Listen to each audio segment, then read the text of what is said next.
ടീച്ചറെ നല്ല വാക്കുകൾക്ക്. പക്ഷെ ടീച്ചർ പറഞ്ഞ എല്ലാ കാര്യവും എനിക്ക് കൃത്യമായിട്ട് മനസ്സിലായി. ടീച്ചർ പറഞ്ഞത് ഭയങ്കര കോൺഫിഡൻസ് എന്നാണ്. അത് എന്നെ പുകഴ്ത്തിയതാണോ ഇകഴ്ത്തിയതാണോ എനിക്ക് നല്ല സംശയമുണ്ട്. നല്ല ധൈര്യം എന്ന് വേറൊരാൾ എന്നോട് പറഞ്ഞായിരുന്നു. അപ്പോൾ സത്യം പറഞ്ഞ ആഗ്രഹം കൊണ്ട് പാടുന്നതാണ്. പിന്നെ ടീച്ചർ പറഞ്ഞ രീതിയിൽ ടീച്ചറെല്ലാം പറയാതെ പറഞ്ഞു, 50 തവണയെങ്കിലും പാടാതെ ഇനി മേലാ നീ ഈ സ്റ്റേജിലോട്ട് കയറരുത്, മനസ്സിലായി? നല്ലോണം പാടി പഠിച്ചിട്ടേ വരാവൂ. എല്ലാം ഭാഗ്യം തരാണ് ടീച്ചർ പറഞ്ഞു. അത് പൂർണ്ണ മനസ്സോടുകൂടി. അങ്ങനെയല്ല, ഞാൻ ഇന്ന് നല്ല വേർത്ത് കുളിച്ചാണ് ഞാൻ ഇവിടെ ഇരിക്കുന്നത്. ഒരുപാട് ശബ്ദം ഇടറി എന്നുള്ളത് എനിക്കറിയാം, ടീച്ചർക്കും അത് മനസ്സിലായി. അപ്പോൾ അതെല്ലാം ടീച്ചർ ഭംഗിയായിട്ട് പറഞ്ഞു. അത് മുഴുവൻ ശിരസാ വഹിച്ചുകൊണ്ട് ആ പറഞ്ഞ എല്ലാ കാര്യങ്ങളും ഉൾക്കൊണ്ടുകൊണ്ട് ഇനിയും നന്നായി പാടാൻ ശ്രമിക്കും എന്ന് മാത്രം. നന്നായി പാടി എന്നൊക്കെ പറയുന്നത് വലിയ കുഴപ്പമാവും. പിന്നെ ഈ പറഞ്ഞ രീതിയിൽ ഈ സംഗീതത്തിന് വേണ്ടിയിട്ട് ടീച്ചർ ഈ പ്രായത്തിൽ ടീച്ചറോടും ഈ മീനാക്ഷിയോടും എനിക്ക് ഒരേ ബഹുമാനമുള്ളത്.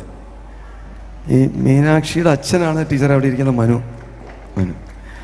ഈ ടീച്ചറും മീനാക്ഷിയും തമ്മിലുള്ള കോമൺ ഫാക്ടർ ഞാൻ കാണുന്നത്, ടീച്ചർ ഈ പ്രായത്തിലും സംഗീതത്തിന് വേണ്ടി ഒരു വിട്ടുവീഴ്ചയില്ലാതെയാണ് ടീച്ചർ പ്രവർത്തിക്കുന്നത്. ഈ മീനാക്ഷി അതുപോലെയാണ്. മീനാക്ഷിക്ക് ആദ്യം വന്നപ്പോൾ മീനാക്ഷിയുടെ അച്ഛൻ മീനാക്ഷിയോട് പറഞ്ഞു, ADGP ആണ്, സൂക്ഷിക്കണം എന്നൊക്കെ പറഞ്ഞു. മീനാക്ഷിക്ക് യാതൊരു പ്രശ്നമില്ല. എന്നോടാണ് ചോദിച്ചത്, കാനഡയെ തുടങ്ങി ഭാഗ്യശ്രീയിലാണല്ലോ അവസാനിക്കുന്നത്, ഇത് എന്തുവാ ചോദിക്കുക.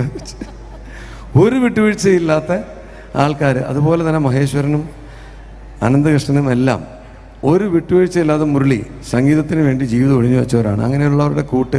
പിന്നെ പന്തളം ബാലൻ ഗുരുസ്ഥാനത്ത് അദ്ദേഹം വന്ന് എനിക്ക് തന്ന ധൈര്യം അദ്ദേഹം തന്നു എന്നുള്ളതിനെ കുറിച്ച് സംശയമില്ല. പാട് സാറേ, ഒരു കുഴപ്പമില്ല എന്നാണ് പറഞ്ഞത്.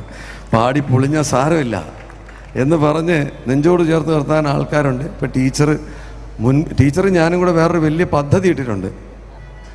അതും കൂടി ഈ തരുണത്തിൽ പറയാം. അതായത് കർണാടക സംഗീതം സാമാന്യ ജനങ്ങൾക്ക് ആസ്വദിക്കാൻ പറ്റുന്ന രീതിയിൽ സിനിമാ ഗാനങ്ങളിലൂടെ അവതരിപ്പിക്കാനായിട്ടുള്ള ഒരു പദ്ധതി ടീച്ചർ ആവിഷ്കരിച്ചിട്ടുണ്ട്. അതിൽ എന്നെ ഒരു മകനെ പോലെ കൂടെ കൂട്ടിയിട്ടുണ്ട്.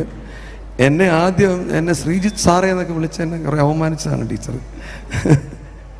പക്ഷെ ടീച്ചറുടെ ആ മകൻ്റെ സ്ഥാനത്ത് നിന്നുകൊണ്ട് ഇനിയും എല്ലാ കീർത്തനവും മിനിമം 50 തവണയെങ്കിലും പാടാതെ കയറില്ല എന്ന് ഉറപ്പ് തന്നുകൊണ്ട് ഞാൻ എനിക്ക് ഈ അവസരം തന്ന എല്ലാവരോടും നന്ദി പറഞ്ഞുകൊണ്ട് ഞാൻ 2-3 ലളിത കൃതികളൂടെ പാടാൻ ഉദ്ദേശിക്കുന്നുണ്ട്. ടീച്ചർ ഇരിക്കുമോ അതോ പോവാണോ? ശരി, സന്തോഷം, ഒരുപാട് നന്ദിയുണ്ട്. ഇതെൻ്റെ അടുത്ത സഹോദരൻ ശ്രീറാം. ഇദ്ദേഹവും എന്നോട് പറഞ്ഞിട്ടുള്ളത് തന്നെയാണ്, ഭയങ്കര ധൈര്യം.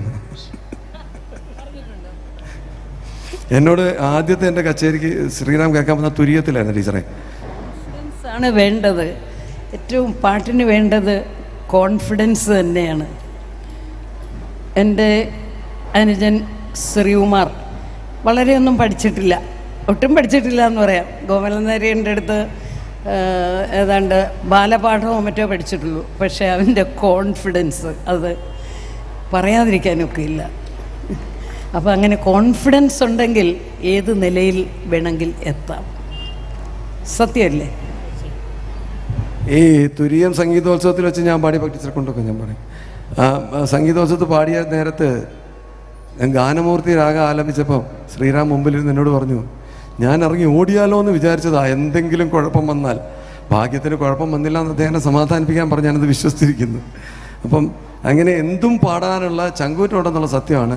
പാടാനുള്ള അറിവും കഴിവൊക്കെ ഉണ്ടോ എന്നുള്ളത് നിങ്ങൾ സഹൃദയർ തീരുമാനിക്കേണ്ട കാര്യമാണ്. എന്തായാലും ഞാൻ പാടിക്കൊണ്ടേയിരിക്കും. ഞാൻ ഇനിയും പാടും. എനിക്ക് പാടണം. പാടാതെ എനിക്കൊരു ജീവിതമില്ല.